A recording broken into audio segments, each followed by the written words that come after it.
Hey everybody, Dan the Lego Man here, and I'm back at you with another speed build. Today we're building the Lego Disney Mickey Mouse Steamboat Willie. This is set number 21317, and it has 2 minifigures plus a small bird.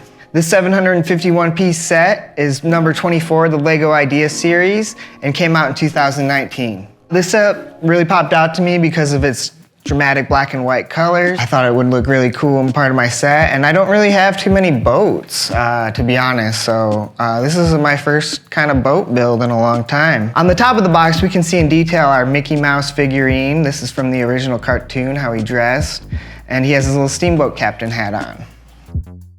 This Lego Idea set offers a couple parts that are movable. We have the hook right here, the tow hook, and then we have the smokestacks that go up and down when you turn the water wheel. Pretty excited about this set. I'm just gonna get right in and start building.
right, so there we have it for today's speed build, the SS Steamboat Willie. This was a pretty fun build. A lot of the pieces are white, so it was a little confusing making sure they were all in the right place. But once I got the hang of it, it wasn't too bad. This grayscale model, it has a nice rolling functionality with wheels on the bottom, so it does not float, which it says on the box. But overall, I had a really good time. I think this hook mechanism is really cool, and these pistons that move up and down, along with these wheels that spin as it moves along. Overall, this set's very detailed, and the minifigures look really good in their grayscale. It did come with this plaque, commemoration to Disney from 1928. It's over 90 years old. Well, that concludes today's speed build. Thanks for joining us on today's speed build of Steamboat Willie, the Disney Mickey Mouse Ideas Set number 24. Please be sure to like, share, and subscribe, and hit that notification bell for new speed build videos coming shortly. Thank you.